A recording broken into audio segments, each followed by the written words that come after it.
Hello बच्चों, let us read the question. Find the magnetic induction at the origin in the figure shown. यहाँ नीचे हमें figure दिया हुआ है।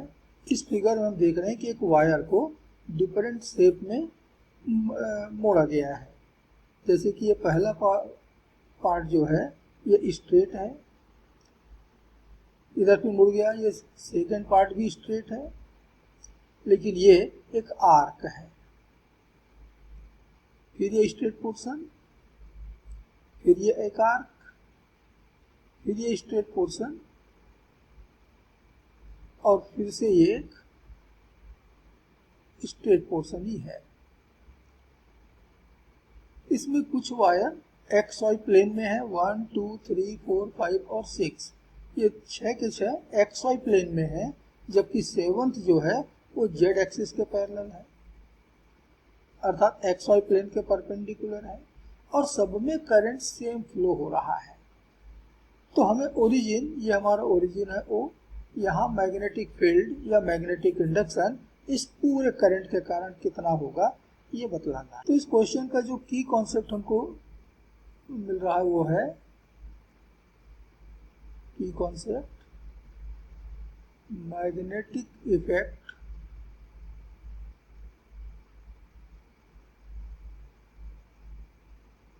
Of current. ये इसी पर बेस्ड एक क्वेश्चन है। तो यहाँ करंट जो 7th पार्ट में बट करके फ्लो हो रहा है, हम एक एक पार्ट के कारण ओरिजिन ओ पर कितना मैग्नेटिक फील्ड प्रोड्यूस होगा, कितना मैग्नेटिक इंडक्शन आएगा, ये अलग अलग कैलकुलेट कर लेते हैं और उन सबका फिर एल्जेब्रिक सम हमको दे देगा net magnetic induction at the origin. तो चलिए एक एक करके स्टार्ट करें। तो magnetic induction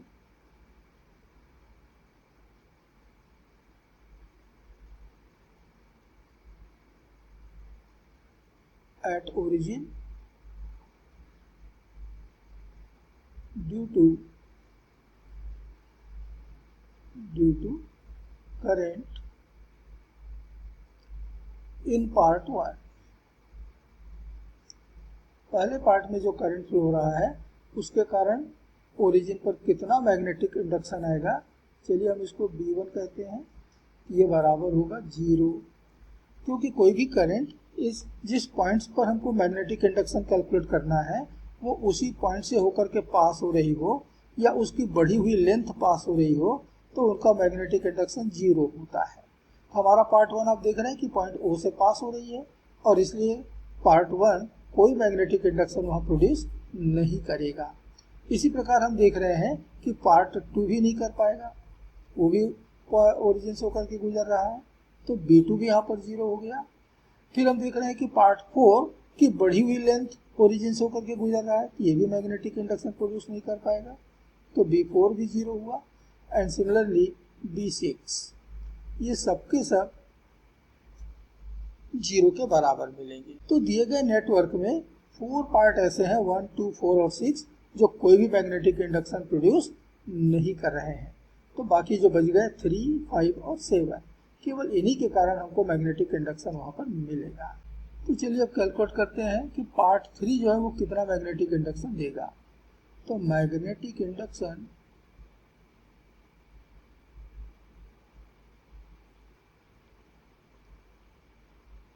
due to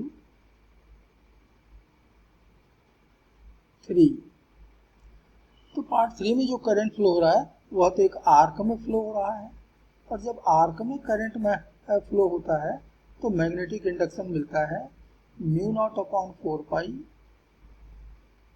I upon radius r। तो इसका रेडियस हम देख रहे हैं कैपिटल R के बराबर है, into angle subtended by the arc at the centre, और वो यहाँ पर π/2 है। इतना मिलेगा। ये पाई और ये पाई तो हो गया कैंसिल, तो मैग्नेटिक इंडक्शन मिल रहा है μ0I अपॉन 8R। अब ये एंटी क्लॉकवाइज करंट है, इसलिए out of the plane magnetic field produce करेगा, और आउट ऑफ द प्लेन यानी कि जेड डायरेक्शन में, तो ये होगा के की डायरेक्शन में।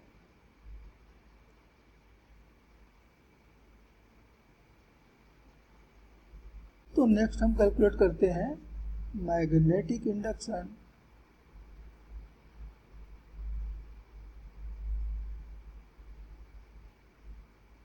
ड्यू टू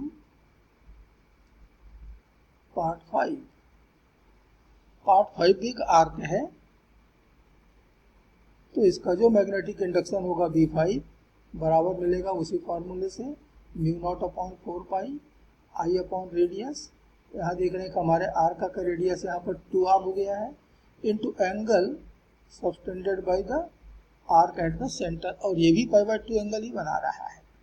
तो पाई तो यहाँ से कैंसिल हो जा रहा है और हमको दे रहा है mu not I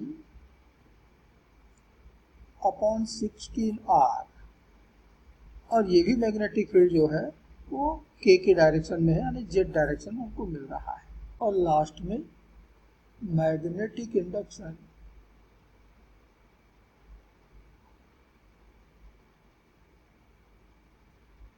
due to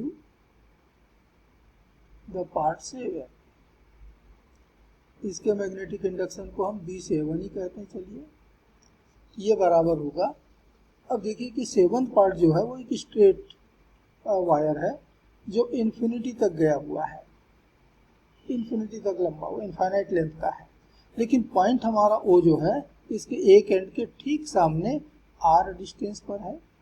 इस केस में, इस सिचुएशन में जो मैग्नेटिक फील्ड मिलता है, मैग्नेटिक इंडक्शन मिलता है, वह होता है म्यू नॉट आई अपॉन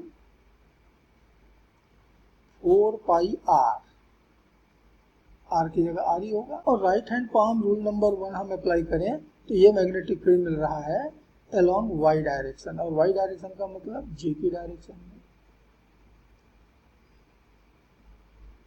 तो ये 3 मैग्नेटिक फील्ड हमको मिल रहे हैं, and therefore net magnetic field, net magnetic induction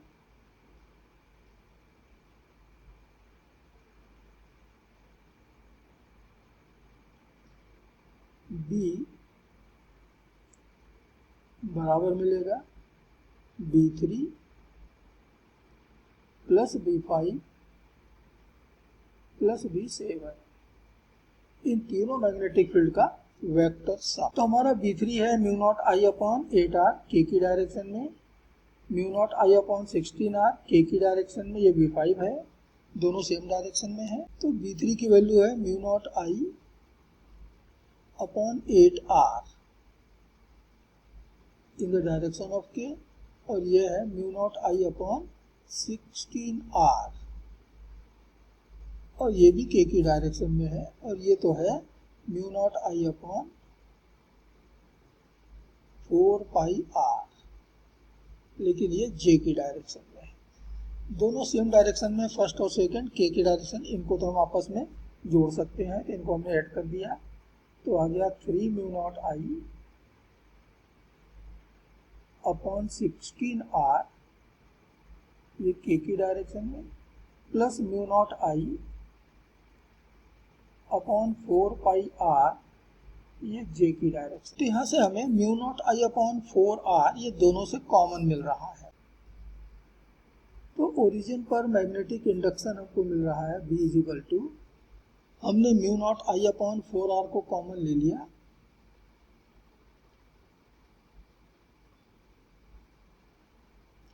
तो दूसरे से बच रहा है 1 अपॉन पाई, जे वाले को पहले ले रहा हूं मैं, और दूसरे से बच रहा है 3 अपॉन 4,